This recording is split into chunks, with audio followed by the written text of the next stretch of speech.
오늘은 고린도전서 15장의 말씀을 통해서 우리가 더욱 불쌍한 자니라 라고 하는 제목으로 함께 은혜를 나누고자 합니다.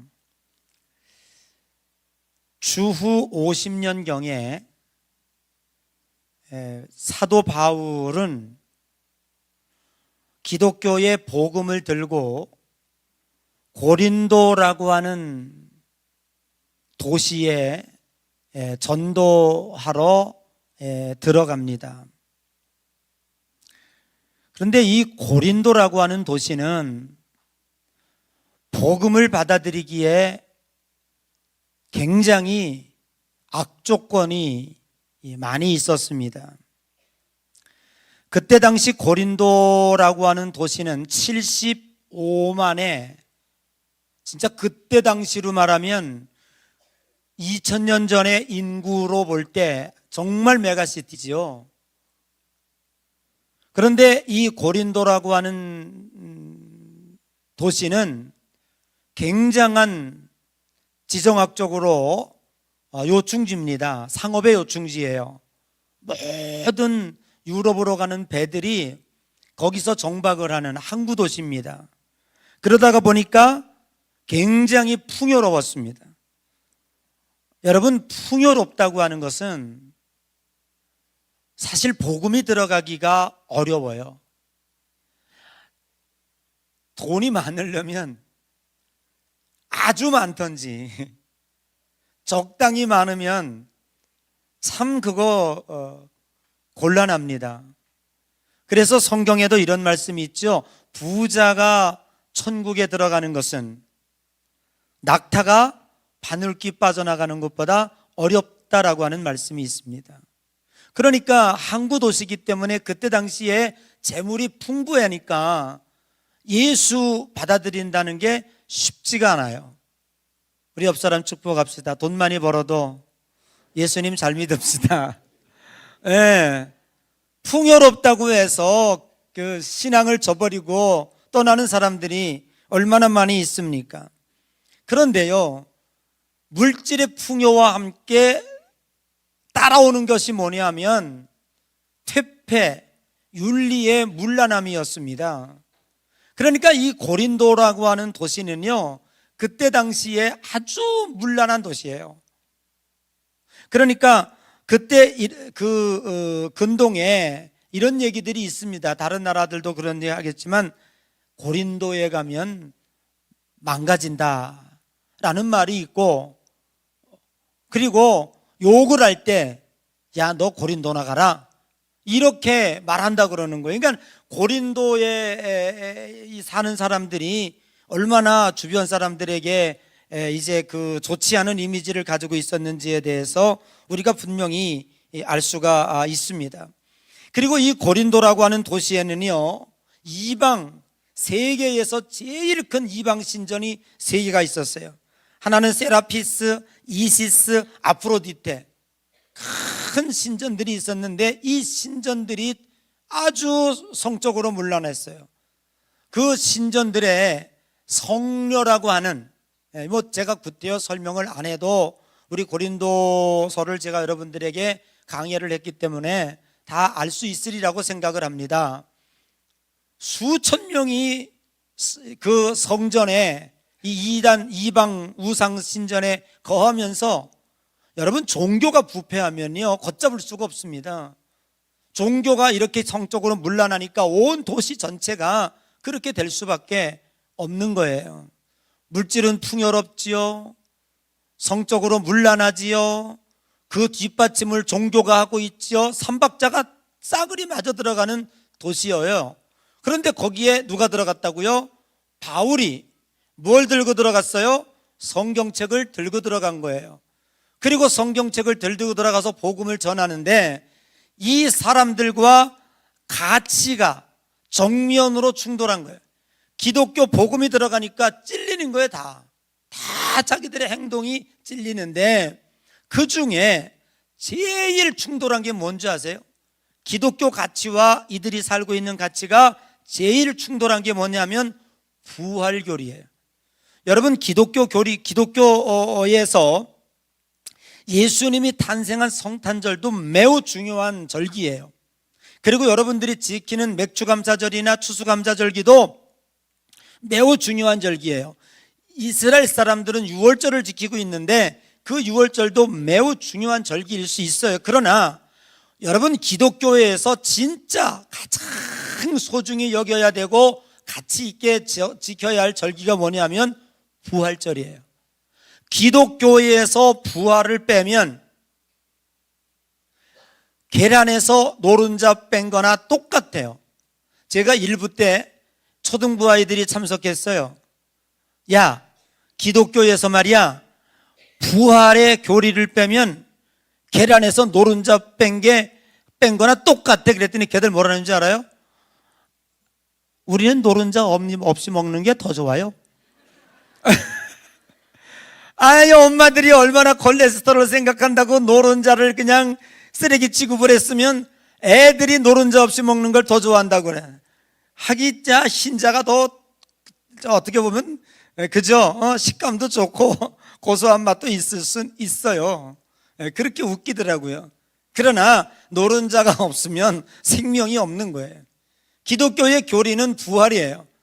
예수 그리스도의 부활이 있으므로 인간이 다시 살아남으로 내세가 있고 영생이 있고 천국이 있는 거예요. 그래서 이 세상에서 힘들고 어렵다고 할지라도 내세의 소망을 가지고 살 수 있는 것이고요. 왜? 부활이 있기 때문에. 우리가 이 세상에서 힘들고 이 세상에서 정말 믿음 생활을 철저히 할 수 있는 것은 부활이 있기 때문에 그렇다고요. 그런데 오늘 이 고린도 사람들은요, 물질 풍요롭지요. 나라가 큰 도시가 완전히 윤리적으로 퇴폐했지요. 거기에다가 종교가 이 3대 종교가 뒷받침하면서 타락을 부추기고 있죠. 그러니까 이 사람들은 좋은 거예요. 내세가 어디 있어요? 내세 필요 없다. 이 세상에서 마음껏 즐기자. 그런데 바울이 뭘 들고 들어갔어요? 기독교 복음을 들고 들어갔어요. 근데 기독교 복음을 들고 들어가니까 이 사람들은 부활의 교리와 정면 충돌하는 거예요. 그러면서 뭐라고 얘기하는 거 하면 오늘 본문에 나와 있죠? 뭐라고 그래요? 바울이 너희들은 어찌하여 부활이 없다 하느냐. 그렇죠. 부활이 없다고 말해야 편한 거예요. 이 세상에서 온갖 케사라세라하고 사는 그 사람들에게 있어서는 이 땅이 천국이지 죽으면 끝난다고 생각한 거예요. 그러니까 남의 것을 뺏어서 부자가 되고 생명을 앗아서 어떻게 해도 자기만 잘 먹고 살면 되는 거예요. 아무리 타락한 길을 걸어간다고 할지라도 세상이면 끝나는 거니까 그들에게 있어서는 부활의 교리가 걸림돌이 될 수밖에 없는 거죠. 그러나 사랑하는 성도 여러분, 바울은 우리들에게 분명히 증언하고 있습니다. 우리가 믿던 안 믿던 부활은 믿어야 되는 게 아니에요. 여러분들이 부활을 믿지 않는다고 할지라도 바울이 우리들에게 전하고 있는 것, 성경이 우리들에게 전하고 있는 것은 뭐냐면 부활은 역사적인 사실이라고 하는 거예요. 예수님은 부활하셨습니다. 너희들이 부활하셨음을 믿습니까? 너 믿지 않아도 돼요. 내가 믿느냐 안 믿느냐 중요하지 않아요. 예수님은 부활하셨습니다. 그 예수님이 부활하셨다고 하는 것을 바울은 여기 여러 가지로 증명하고 있는데 성경을 통해서 우리가 보면 빈 무덤이 증명하고 있는 거예요. 마리아와 그 외 여자들이 대개 유대인들은 장례를 치를 때 시신에다가 향유를 발라요. 냄새를 제거하기 위해서 향기 나는 향유를 발라서 이제 두었다가 장례를 치르는데 예수님은 너무 급하고 또 접근을 못하게 해서 예수님에게 그러한 장례 절차를 잘 행하지 못했어요. 그래서 여자들이 안식일 날은 못 움직이니까, 토요일 날이 안식일이니까 이 사람들은 안식일 날 못 움직여요. 안식일이 끝나자마자 새벽에 여자들이 향유를 들고 무덤을 딱 찾아갔는데 이게 웬일입니까? 무덤이 비어 있는 거예요. 그래가지고 깜짝 놀래가지고 여자들이 펑펑 울고 있는데 천사들이 야, 너희들은 왜 우냐? 그러니 예수님 없어졌어요. 예수님 누가 훔쳐갔어요. 그러니까 천사들이 뭐라고 얘기합니까?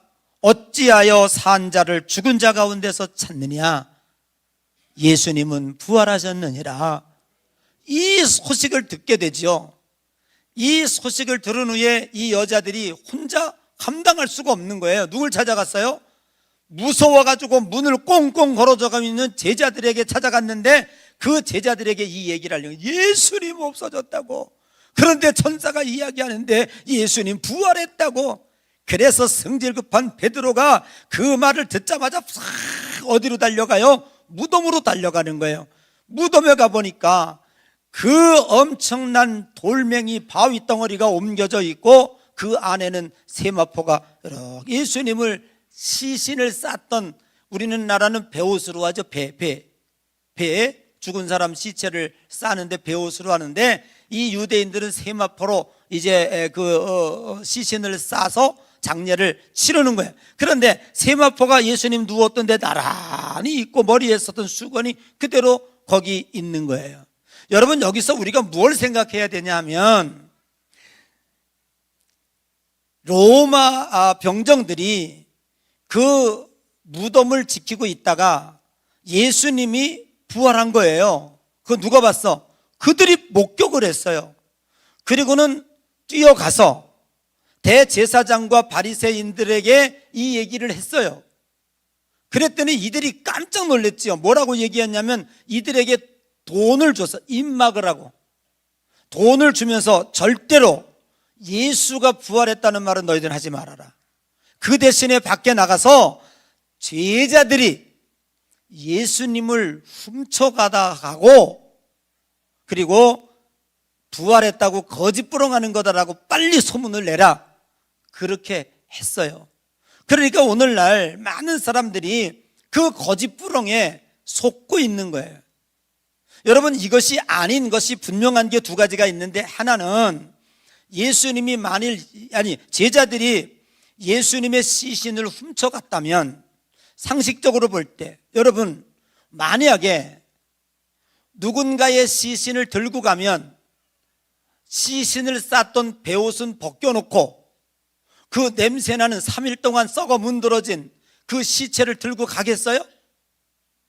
어떡하겠어요?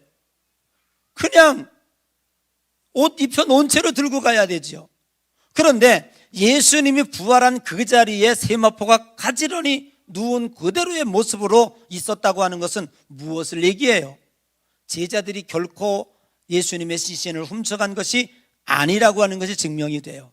무엇이 증명합니까? 대제사장들과 장로들이, 바리새인들이 돈을 준 거예요. 뇌물을 준 거예요. 로마 병정들에게. 뭐라고요? 절대로 부활했다고 말하지 말아라. 이거는 역사적으로 다 기록된 겁니다. 돈 받은 사람들이 기록된 것들이 훗날에 다 밝혀지는 거예요. 그러면서 밖에 나가서 절대로 예수 부활했다라고 하지 말아라라고 그들이 이야기하고 있는 것입니다. 여러분, 예수 그리스도의 부활은 역사적인 사실이에요. 이 사실은 이 세상의 그 어떤 것보다도 명확한 사실이라고 하는 사실을 오늘 우리들은 분명히 깨달아야 될 줄로 믿습니다. 그런데 중요한 것은 무엇입니까? 오늘 본문이 우리들에게 증언하는 것은 예수님의 부활로 끝나는 것이 아니라, 예를 들어서 어떤 종교의 창시자가 다시 살아났대, 그 사람 기적이 일어났대, 이런 것으로 만약에 우리가 훗날에 듣는다면, 그거 그 사람이니까. 일부 예배 때 초등부 아이들이 있어요. 그래서 제가 물었어요. 예수님이 부활한 것처럼 너도 부활할 것을 너희들 믿느냐 그랬더니 못 믿는데요. 그래서 왜 못 믿냐 그랬더니 자기들은 인간이고 예수님은 신이니까 부활했지 우리가 어떻게 부활하냐.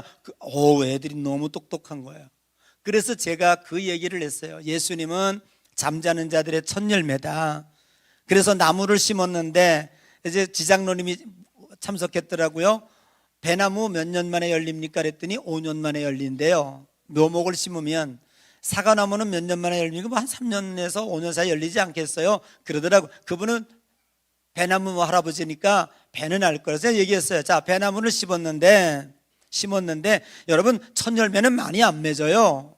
농부가 배나무를 심었는데, 한 그루에 배나무를 심었는데 5년을 기르고 나서 꽃이 폈는데 딱 하나 맺었어. 배나무에. 농부가 화딱지가 나가지고 이 배나무 쓸모없는 배 잘라내요? 잘라내지 않아요. 농부는 너무너무 기쁜 거예요. 뭐가 기뻐요? 하나가 맺어졌다고요. 이 배나무는 앞으로 사과가 나와? 아니, 왜냐면 요 다음에 나오는 칸타타가 너무 듣고 싶어가지고 제가 빨리 하느라고 그래요. 오토바이 달아가지고. 의원님, 내가 평소에 이렇게 빨리 안 해. 천천히 하는데 오늘은 좀 급하게 하니까 잘 들으시면 좋을 것 같아요. 하나가 열렸어요. 그럼 이 농부는 무슨 마음을 갖느냐 하면, 이 나무는 열매를 맺을 수 있는 나무라고 확신한단 말이에요. 아멘. 그리고 어떻게 1년을 농사를 잘 거름을 주고 전지를 하고 잘 기다려. 그랬더니 그 다음에 했더니 주렁주렁 열매를 맺는 거야. 이게 첫 열매인 거야. 예수님께서 부활하신 후에 뭐라고 얘기했냐면, 자, 20절 한번 읽어봐요. 20절 시작.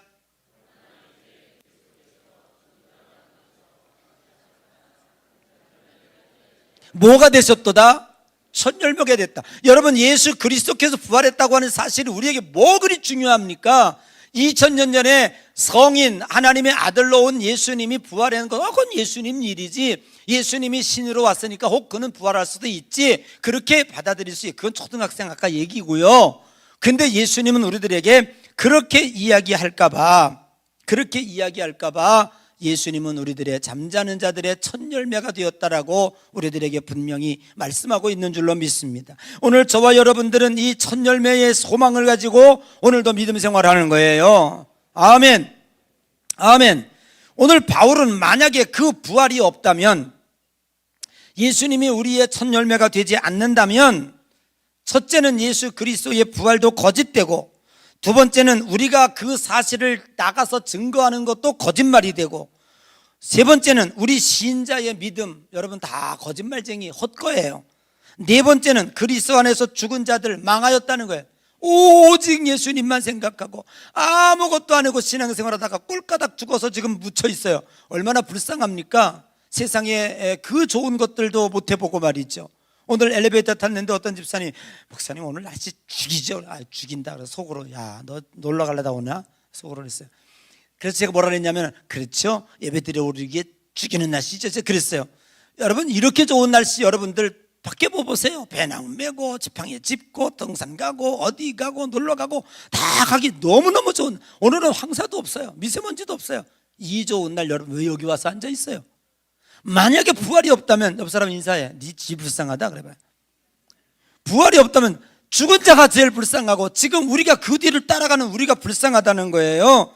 이 세상에서 부활이 없다면 이렇게 불쌍한데, 주님은 우리들에게 내가 너희들에게 잠자는 자의 첫 열매가 되었다고 말씀하고 있는 줄로 믿습니다. 그러나 그 부활은 2000년 전에 끝나지 아니하고, 그 부활을 믿는 이들에게 놀라운 역사가 나타나고 놀라운 능력이 나타나는 줄로 믿습니다. 이게 우리의 능력이에요. 여러분, 오늘 부활의 능력을 덧입는 여러분 되시기를 주의 이름으로 간절히 축복합니다. 누가복음 24장에 엠마오로 시리에 빠져 내려가는 두 제자가 부활한 예수님을 만나고 가슴이 뜨거워져서 다시 예루살렘으로 올라간 줄로 믿습니다. 고린도전서 15장 58절에 그러므로 내 사랑하는 형제들아, 견실하며 흔들리지 말고 항상 주의 일에 더욱 힘쓰는 자들이 되라. 이는 너희 수고가 주 안에서 헛되지 않은 줄 알미니라. 아멘. 부활을 믿는 이들에게 바울은 뭘 얘기하고 있냐면, 첫째, 견실하게 살아라. 성실하고. 절대로 반석 위에 집을 지은 것 같이 헛된 인생을 살지 말아라 라고 말하고 있어요. 제가 어제 텔레비를 보다 보니까 요즘에 유행하는 드라마가 하나 있어요. 하나 소개해 드릴까요? 저는 이 김남주라고 하는 그 배우를 제가 매우 좋아하는데, 팬인데, 그분이 나와요. 옛날 스타인데, 저 드라마 제목이 뭐죠? 텔레비 성경 안 보면 텔레비만 보면, 원더풀 월드라고 하는데, 거기서 그 남자에게 굉장히 조금 원한 관계가 있는 남자 같아요. 그 남자에게 이런 얘기를 해요. 너 죽어라. 그렇게 얘기해, 남자가 김남주한테. 그러니까 김남주가 뭐라고 얘기하냐면, 죽는 건 쉬워, 살아가는 게 어렵지, 이렇게 얘기해요.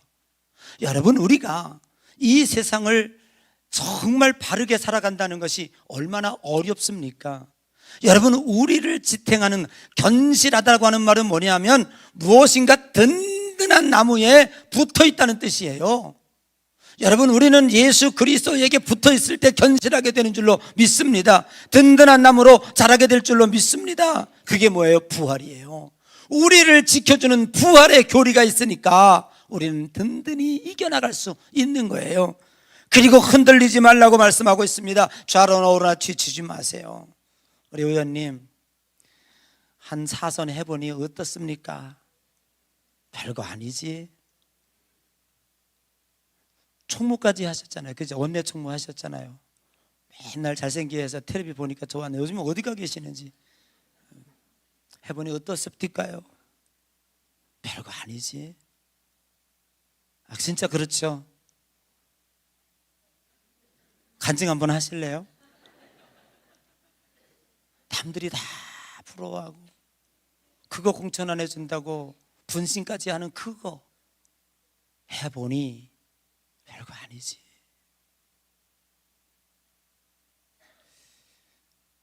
이재용 회장에게 물어보면 세상에 그 부자, 그 수백조의 재산을 가지고 있는 그분에게 물어볼까요? 세상 어떻습니까요? 별거 아니지. 여러분, 세상 넘보지 마세요.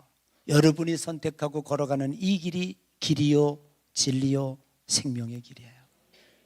여기는 부활의 길이에요. 능력의 길이에요. 흔들리지 마시고 믿음의 길을 든든히 걸어가는 여러분 되시기를 주의 이름으로 축복합니다. 그러면서 바울은 마지막 우리들에게 뭘 말하고 있냐면, 오직 주의 일에 힘쓰는 자들이 되라. 우리 윤호정 의원님 이번에 당선되면 이 나라를 복음의 나라로 제발 좀 어린이들에게 윤리도 교육시키고 철학도 교육시키고 미션 스쿨에서 성경도 교육시키는, 정말로 이 나라의 가치를 회복시키는, 이제 잘 먹고 잘 사는 거 이 정도면 돼요. 무역국가 6위, 국가 순위 10위, 이 나라 이 정도면 됐지. 이 손바닥만한 그것도 한반도 반쪽 허리 잘려가지고 바글바글하는 이 나라, 자원 하나 없는 이 나라, 이 정도 하나님이 축복했으면 됐지. 뭘 더 잘 살려고 그래요. 있는 거 잘 나눠 먹고 살면 되지. 이제 우리에게 중요한 것은 정신적인 거예요. 이 나라 이렇게 가면 안 돼요. 나는 입법을 하는 의원님 잘 오셨어. 아주 그냥 입법을 하는 의원님들이 정신 차려야 돼요. 대파소파 따니지 말고 저 애들 저 속에 우리가 뭘 심어줘야 될 건가. 전화 뒤에서 공중전화 뒤에서 잔소리 한다고 칼로 찔러 죽이고, 택시 타고 가다가 돈 몇천 원 뺏으려고 이런 나라 되겠냐고요. 황금만능주의 아닙니까? 여러분, 오직 우리는요, 주의 일에 힘쓰는 자들, 이것만이 우리에 가는 영원한 길인 줄로 믿습니다. 주님 약속하신 이 길을 묵묵히 걸어가는 부활의 능력을 경험하는 여러분 되시기를 주의 이름으로 간절히 축복합니다.